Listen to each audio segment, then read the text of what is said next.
이 시대는 죄와 저주와 재앙, 이것으로 인하여 이 땅에 그리고 인간에게 고난이 와지게 되어졌습니다. 왜 저주, 재앙, 저주가 그리고 고난이 오게 되어졌나? 창세기 3장을 통하여서 보면은 본질을 놓쳤다라는 것입니다. 하나님이 우리에게 주신 본질, 하나님의 말씀에만 순종하고 살아가야 하는데 그렇지 못한, 그래서 그 본질을 놓치고 사단을 따라갔다. 그리고는 제 멋대로 살아가는 창세기 6장 때문에 그렇다. 내가 하나님 뜻대로 산다라고 하지만 결국 그건 내 욕심대로 가는 것이 너무나도 많았다. 그리고 마음에 맞는, 그리 끼리끼리죠. 크게 보면은 공산주의 사람들, 자본주의 사람들, 민주주의, 이래 사회주의로 나누어 가지고 지금 싸우다 보니까 이 땅에는 고난이 지속되는 거예요. 그게 다 끼리끼리 때문에 그렇다. 그게 우상을 섬기면 그래 될 수밖에 없다. 그래서 이 결과로 와졌던 것이 뭐냐? 노예가 될 수밖에 없었고, 전쟁 속에 살아갈 수밖에 없었고, 포로로 살아가고 속국으로 살아가고 유랑민이 되어져서 살 수밖에 없었다. 그래서 이스라엘에는 7대 재앙이 오게 되어졌죠. 바로 복음적 언약을 놓치면 이렇게 된다라는 것입니다. 그런데 감사하게도 고난도 끝이 있다는 것입니다. 하나님의 절대 계획을 잡으면은 고난은 끝납니다. 이 죄, 저주, 재앙으로 인하여 오는 것도 있지만은 하나님께서 우리가 걸어가야 할 언약의 여정을 바로 가게 하기 위하여서 하나님께서 우리에게 때로는 이 길을 막으시고 때로는 내가 이쪽으로 가는데 이 길을 막으시기도 하죠. 하나님의 절대 계획을 붙잡으라는 것입니다. 그러면은 고난은 있을 수가 없습니다. 이러한 모든 저주, 재앙 요소들이 있는데 하나님은 그 가운데에서도 남겨두신 자들이 있습니다. 그걸 가르쳐서 우리는 남은 자 또는 렘넌트, 남은 후대, 또는 다른 해석으로는 버려진 자, 또 그 가운데 좀 우리가 의아할 수 있는 내용도 있어요. 이 렘넌트라는 뜻 속에는 쓰레기라는 뜻도 있어요. 남아있잖아요. 로마 사람들이 볼 때 그 이스라엘에서 노예로 잡아온 그 사람들 쓰레기 같은 존재요. 그런데 그들은 흩어진 자지요. 그 쓰레기 같은 자들을 통해서 하나님께서는요, 그들을 사용하셨다. 250년 만에 로마에 하나님을 믿는 자들, 예수님을 믿는 자들로 가득 차버렸다. 그 시대 상황 속에서 콘스탄틴 대제는 기독교를 승인할 수밖에 없는 상황으로 가게 되어졌던 겁니다. 낙심하지 마십시오. 나는 약하구나, 부족하구나, 나는 버러지만도 못하구나, 야, 나 쓰레기 같은 존재구나. 그런데 하나님은 그들을 붙잡아 사용하셨다라는 사실입니다. 벗어나는 길은 오직 복음밖에 없습니다. 여자의 후손으로 와서 사단의 머리를 깨버리신 그분밖에 없다는 겁니다. 타락 문화에서 살아가는 그 인생들을 살릴 수 있는 것은 방주 대신 그리스도밖에 없다라는 사실입니다. 우리 아이들 세상에 나가면은 세상 문화에서 이길 수 있는 아이들 없습니다. 방주 대신 예수 그리스도 안에 들어가지 않으면은 이길 수 없습니다. 그런가 하면은 우상의 현장에 있으면 안 되기 때문에 여호와 하나님께서는 아브라함에게 네 본토 친척 아비 집을 떠나서 내가 지시할 땅으로 가라고 했습니다. 우리는 우상적 요소 속에 살면 안 됩니다. 그런 사상 속에 있으면 안 됩니다. 그런 현장에 있으면 안 됩니다. 그래서 하나님의 말씀을 따라 그 현장을 떠나야만 되는 겁니다. 또 그들이 살아갈 때에 중요한 건 뭡니까? 그러면 누구하고 같이 가야 됩니까? 동정녀 탄생 되신 죄 없으신 메시아 예수 그리스도와 임마누엘 해야 된다, 그 말씀인 것입니다. 그런데 그분이 누구냐? 주는 그리스도시요 살아계시는 하나님의 아들이라고 한 예수가 그리스도다. 그래서 그 오직 복음만이 이 모든 죄, 저주, 재앙 그리고 일어났던 역사적 그런 사실들에서 벗어날 수 있게 하는 것은 오직 복음밖에 없다는 것입니다. 바로 예수님이 나의 인생의 주인이 되어야 된다라는 사실인 것입니다. 사람이 살다 보면은요, 별일을 다 겪을 수 있습니다.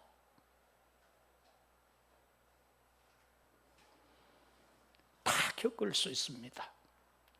다윗을 보세요. 그 어린 것이 나라를 구했는데 사위까지 삼아놓고는 그가 예루살렘 성으로 올 때 여인들이 나와서 다윗은 만만이요 사울은 천천히라고 그럴 때 기분이 나빴어. 사단이 금방 들어가 버리는 거예요. 그때부터 군사 3,000을 이끌고는 다윗을 죽이려고 15년을 따라다닌다. 어찌하면 좋습니까? 그런가 하면은 아들이 반란을 일으켜.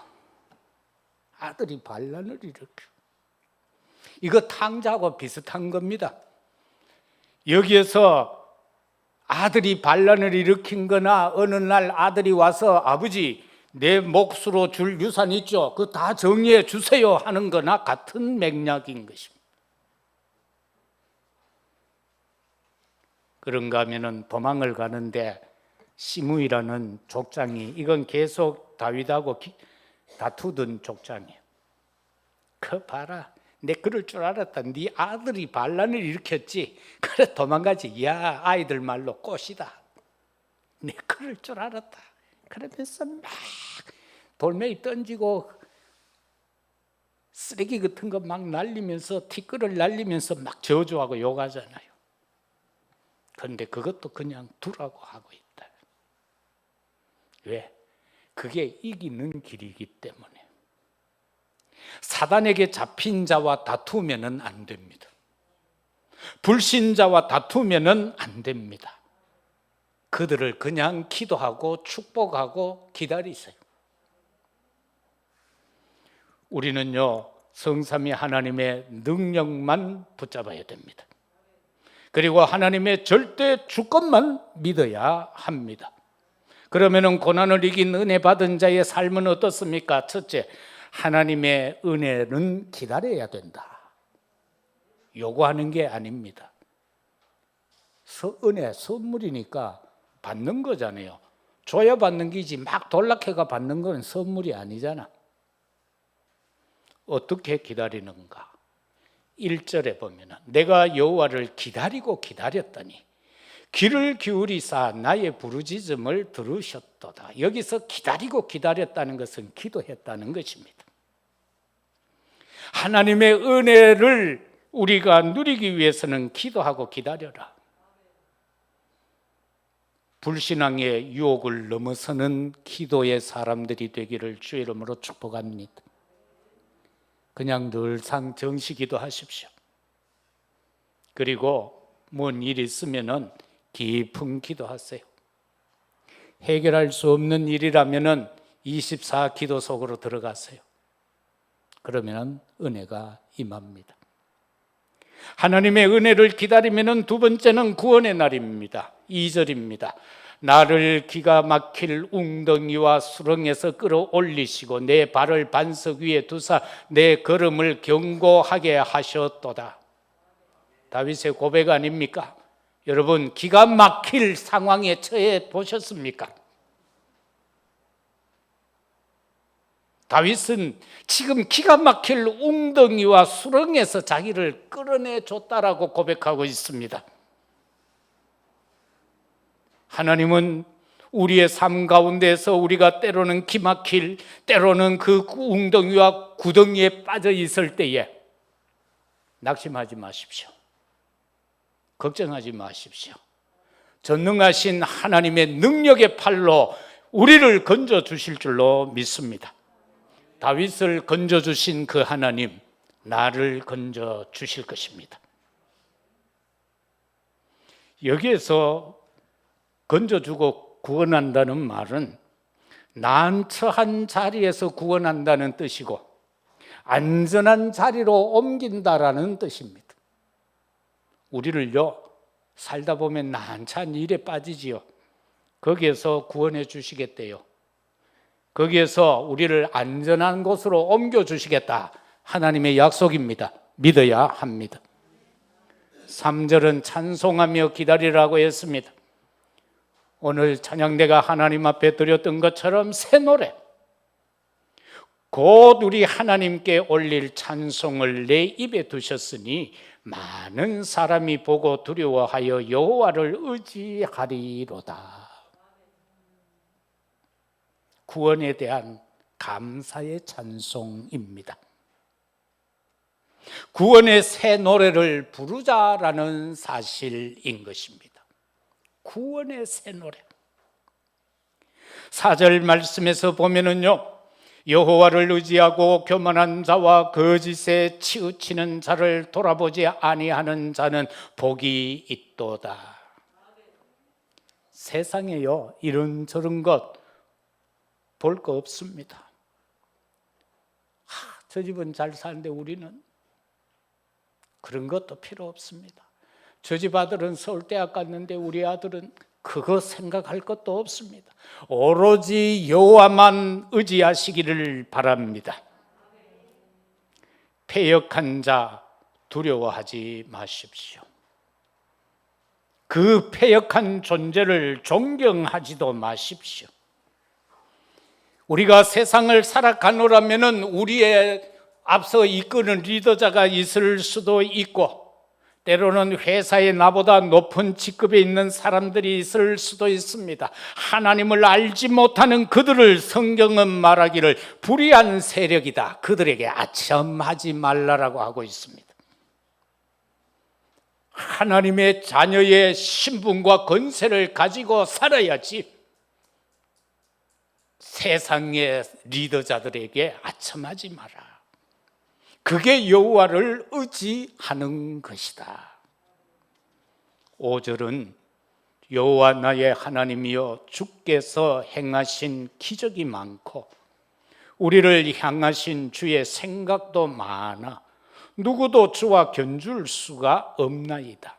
내가 널리 알려 말하고자 하나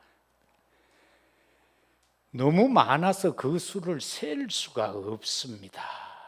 이게 여호와의 섭리입니다. 우리를 향하신 여호와 하나님의 생각이 섭리입니다. 나에 대한 계획을 세우시고 시간표에 따라 나를 이끌어 가시는, 그리고 내가 하는 것이 아니라 하나님이 나를 사용해서 하는 그 일이 섭니다. 하나님의 섭리다. 그래서 우리는 하나님의 섭리를 떠나면 안 됩니다. 하나님이 하시고자 하는 그 생각 속에 내가 있어요. 두 번째는 은혜 받은 자의 언약적 삶은 어떠해야 하는가? 6절을 보면은 이렇게 말씀합니다. 주께서 내 귀를 통하여 내게 들려주시기를 제사와 예물을 기뻐하지 아니하시며 번제와 속죄 죄를 요구하지 아니하신다 하신지라. 여호와 하나님은요, 바로 은혜 받은 여러분을 향하여서 원하는 게 있습니다. 순종하는 예배를 원합니다. 사무엘상 15장 22절에 보면은 순종이 제사보다 낫고 듣는 것이 수양의 기름보다 낫다. 양 수억 마리 잡아 피 흘리는 것보다 송아지 수백만 마리 잡아서 제사 지내는 것보다 십자가에서 다 이루었다 하시면 나를 위하여 피 흘려 죽으셨고 사흘 만에 부활하신 그 예수님이 내 모든 인생의 과거, 현재, 미래의 문제를 해결해 주신 분이라는 것을 믿는 것, 그리고 그 앞에서는 예배가 더 낫다라는 것입니다. 우리는 이 땅에 살지만 전인격으로 보좌를 향해야 합니다. 하나님의 보좌를 나의 전인격으로 향해야 합니다. 그게 예배입니다. 예배는 내 몸, 마음, 그리고 영혼을 하나님께 집중하는 것, 그게 예배입니다. 내 몸과 내 마음과 내 영혼을 하나님께 집중하는 것, 그게 예배라. 예배 시간에 딴 생각하면은 그거 아니요. 집에 내가 가스 불 잠갔나 안 잠갔나, 베란다 문은 잠그고 왔나 안 닫고 왔나, 소나기 오면 빨래 널어놨던 거 다 버릴 낀데, 이런 생각하면은 그거는 순종하는 예배가 아니다라는 겁니다. 옛날에 어른들을 보니까요, 주일날 성수를 해야 되잖아요. 성수주의를 해야 돼. 그러면은 뭐 벼 같은 거 이래 베어가지고 이래 뭐 묶지도 않았는데 막 비가 오잖아. 그 주일날 어떻게 해야 돼요? 예? 안 믿는 집은 쫓아가고 막 거두고 막 덮고 난리를 쳐. 근데 우리 아버지는 그냥 놔둬두더라고요. 뭐가 맞는 것 같아요? 세상적으로 보면은 믿는 사람이 하는 게 틀리잖아요. 그러나 하나님이 보실 때는 기쁘신 거예요. 그래서 하나님이 축복하시더라고. 그건 우리 인간 계산하고는 틀려요. 저와 여러분은 하나님의 계산 속으로 들어가는 자들이 되기를 주의 이름으로 축복합니다. 정말 우리가요, 참된 예배가 드려진다면은 예배 하나로 모든 것 끝낼 수 있도록 기도를 발견하기를 바랍니다. 예배 하나로 끝내는 거. 뭐 우리가 구약에 뭐 사람들이 모여가 어디 뭐 다락방을 했습니까? 합숙을 했습니까? 팀 사역을 했습니까? 전문인 뭐 했어요? 아무것도 안 했어요. 그들은 오로지 예배만 드렸어요. 아브라함은 가는 곳마다 단을 쌓고 예배만 드렸어요. 그런데 하나님은 아브라함 보고 친구라고 그랬어. 예? 영일만 친구 말고 아브라함 보고 너는 내 친구다. 내가 하고자 하는 일을 어찌 친구된 네한테 안 알리겠노? 우리는 하나님의 자녀이지만 하나님의 친구인 줄로 믿습니다. 여러분에게 무슨 문제가 있으면 하나님이 여러분의 심령 속에, 영 속에 미리 알려줄 수 있습니다. 아니, 알려줍니다. 그걸 놓치지 마시기를 바랍니다. 그런가 하면 십자가의 죽으심입니다. 그것으로 완성한 피제사, 모든 흑암과 저주와 재앙의 세력을 꺾으신 그 예수 그리스도, 그를 믿는 거, 그를 인정하는 거, 그 앞에 서는 거, 그게 예배다. 순종하는 예배는 뭔가? 누가복음 10장 38절 이하에 보면은 마리아하고 마르다 집에 예수님이 왔어요. 언니 마르다는 예수님이 왔으니까 대접해야 돼요, 안 해야 돼요? 응? 대접해야지. 그러니까 막 접대하려고 정신없는 거야. 그런데 한참 음식 준비하다 보니 동생이 안 보이거든. 그러니까 방문 열어보니 안에 예수님 무릎 앞에 앉아가 말씀만 듣고 앉아. 그래서 열이 받치는 거야. 주님, 나는 이래 주님을 접대하려고 열심히 지금 일하고 있는데 마리아 좀 시켜가 내하고 같이 일하게 해주세요. 예수님 뭐라고 그럽니까? 마리아는 좋은 편을 택했다. 살아가는 성도 여러분들, 분주 복잡한 거 말고, 세상 거 말고 성삼위 하나님을 통하여 그가 기뻐하실 좋은 편을 택하는 우리 모두가 되시기를 예수 그리스도 이름으로 축복합니다. 좋은 걸 택해야 돼요. 그 다음에 7절 말씀을 통해서 보면은 그때에 내가 말하기를 내가 왔나이다 나를 가리켜 기록한 것이 두루마리 책에 있나이다. 내가 왔다라는 겁니다. 부르심입니다. 사무엘상 3장 3절에 보면은 어린 사무엘은요 성소 안에 있는 언약궤 옆에서 잤다고 그랬어요. 그래서 나중에 하나님 앞에 부름받잖아요. 그런가 하면 19절에 보면 그의 기도가 한마디도 땅에 안 떨어졌다고 했어요. 그 말은 다 응답됐다는 것이죠. 사무엘상 16장 13절에 보니까 기름 부음을 받았을 때에 다윗에게 하나님께서 엄청난 영을 부어 주셨습니다. 이 부르심은 어떠합니까?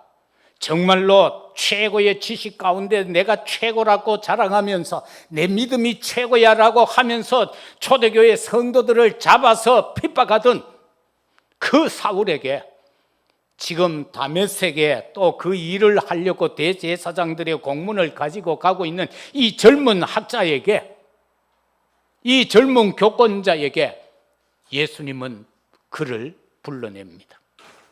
빛을 내리쬐입니다. 사울아 사울아 주여 누이십니까? 나는 네가 핍박하는 예수다. 기겁할 거 아닙니까? 그래서 아나니아 있는 곳에 이끌려가서 이제 눈을 뜨게 되죠. 아나니아 선지자가 뭐라고 합니까? 이 사람은 우리 핍박하는 자인데 왜 고쳐주라고 합니까? 아니다, 이방 왕과 이방 나라를 위해서 택한 나의 그릇이다. 저와 여러분들 지난날 어떻게 보면 하나님을 대적하며 살아왔는지도 모릅니다. 그러나 예수 그리스도를 통하여 하나님은 우리를 그 어느 시점에 우리를 불러주셨고 우리를 통하여 237 나라 살릴 그릇으로 불러 택하신 줄로 믿습니다.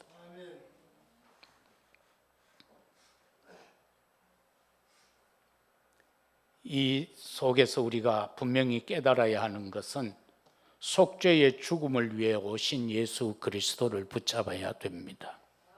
그를 통해서만 우리는 부름받음의 일을 감당할 수가 있습니다. 8절 말씀을 보면은 나의 하나님이여 내가 주의 뜻 행하기를 즐기오니 주의 법이 나의 심중에 있나이다 하였나이다. 하나님의 그 은혜 받은 자의 영적 삶이라는 것은 하나님의 말씀을 심중에 두는 자다. 여러분의 심중에는 무엇이 주인입니까? 나의 심중에는 뭐가 주인입니까? 나를 주장하고 나를 다스리는 존재가 뭡니까? 하나님은 말씀합니다. 내가 너에게 주는 말씀이 너의 심중의 주인이 되게 하라고 말입니다. 말씀이 육신이 되어 이 땅에 오신 예수 그리스도가 우리의 심중의 주인이 되어야 합니다. 신명기 6장 4절에서 9절까지 보면은 오직 유일하신 그 여호와 하나님이 우리의 마음과 뜻과 힘을 다하여서 하나님 여호와를 사랑하라라고 말씀하고 있습니다. 그런가 하면은 말씀을 마음에 새기라고 말합니다. 너희의 자녀에게 부지런히 이 말씀을 가르치라고 하고 있습니다. 자녀들이 앉아 있을 때에든지, 자녀들이 길을 갈 때에든지, 자녀들이 누워 있을 때에든지, 일어날 때에든지 하나님의 말씀을 강론하라라고 말씀하고 있습니다. 최고 첫 번째 해야 될 다락방이 뭔지 압니까? 자녀 다락방이요. 자녀 다락방. 부모가 진짜 생명 건 기도하면서 말씀 전달하는 거, 언약 전달하는 거. 어떤 형태로 하라고 하고 있습니까? 네 손목에 매 가지고는 기호로 삼도록 하고, 네 미간 이마에 붙여서 표로 삼아라. 네 집 문설주와 바깥 문에까지 기록해라. 우리가 어디에 가서든지 하나님의 자녀로 빛대물, 빛을 비춤으로써 흑암을 물리칠 수 있는 그런 존재가 되도록 하라는, 우리 주변의 사람들이 우리 집을 볼 때에 저 집은 예수 믿는 집이다, 저 집은 진짜 예수 믿는 집이다 라고 하도록 하라는 것입니다.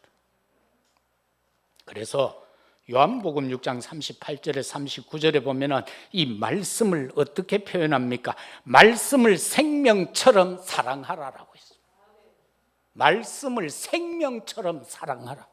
우리 몸을 얼마나 아낍니까? 솔직히 말해서 나도요, 그저께는 이거 병원에 가가 이거 닌게라도 한 병 맞을까 하다 안 갔습니다만은, 수요일날 오니까 우리 정장로님이 목사님 가서 그 한 대 맞으세요 하는데 안 갔어요. 우리는 그럴 수밖에 없어요. 어떻게 하면 좀 더 건강해질까? 그죠? 어떻게 하면 더 건강해질까? 그런데 그게 다가 아니다. 그 앞서서 가져야 될 게 말씀을 생명처럼 사랑해라. 그 속에서 모든 것이 있다. 왜? 하나님은 말씀으로 창조하셨다. 그런가 하면은 요한복음 6장 35절은 말씀은 생명의 양식이다. 우리의 영이 살 포동포동 찔 수 있는 것은 하나님의 말씀밖에 없습니다. 마지막 세 번째, 구원의 약속 성취를 위한 복음 증거. 9절과 10절에 그렇게 말씀하고 있습니다. 다시 말하면 전도 선교하는 교회와 성도의 축복 누리시기를 주의 이름으로 축복합니다. 우리는요, 237 나라 치유 서밋을 목표로 삼고 달려가야 합니다. 저와 여러분은 어떤 존재인가? 하나님은 우리 교회에 또 여러분에게 축복을 주시고자 준비하셨습니다. 믿어야 됩니다. 하나님은 우리를 축복하셔서 당신이 하고자 하시는 일, 237 나라 세계의 복음화를 하고자 하시는 겁니다. 그건 그 어느 존재도 막을 수가 없습니다. 그래서 그것을 마음에 담은 자들에게 축복하셔서 그 일을 하게 하십니다. 축복받아야 할 우리 놓치지 마시기를 바랍니다. 사단에게 뺏기지 마시기를 바랍니다. 누리는 여러분이 되시기를 바랍니다.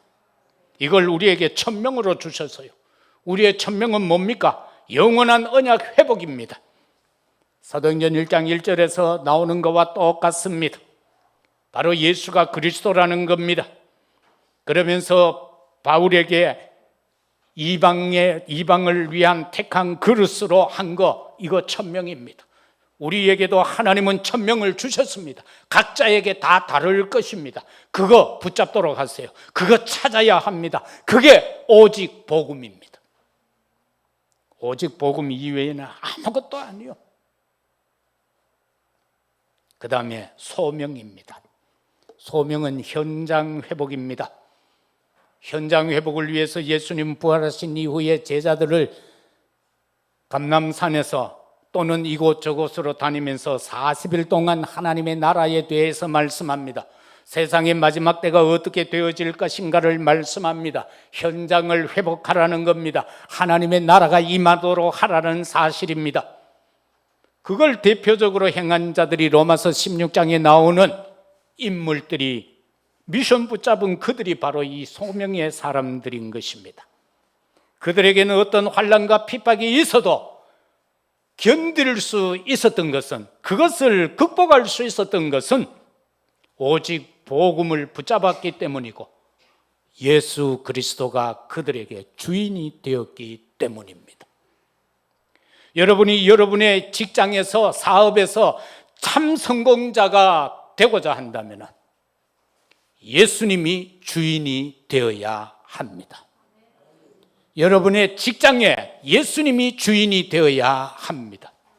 그래서 옛날에 이랜드 박성수 장로는 자기 방 뒤에 작은 방을 하나 더 만들었죠.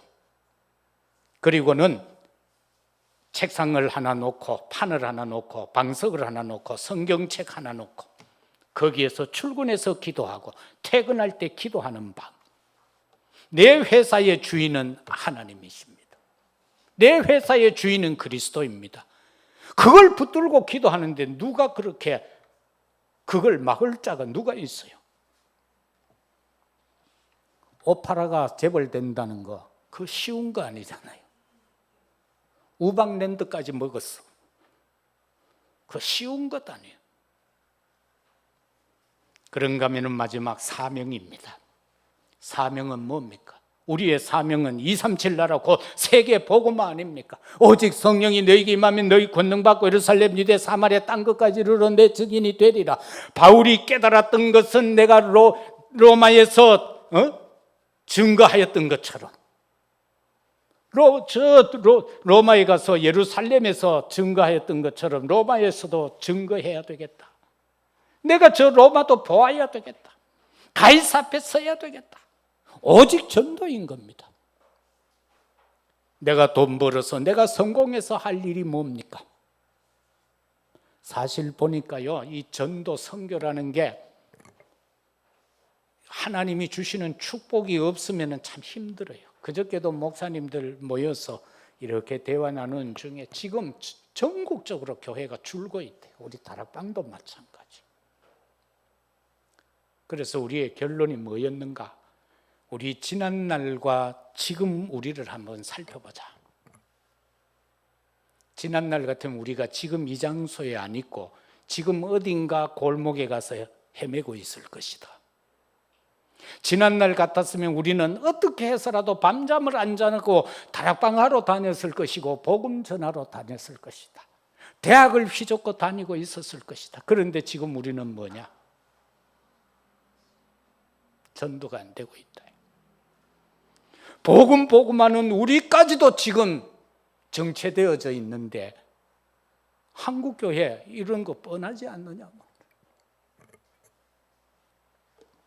어느 교단, 큰 교단에서 우리 보고 이단 아니니까 같이 하자.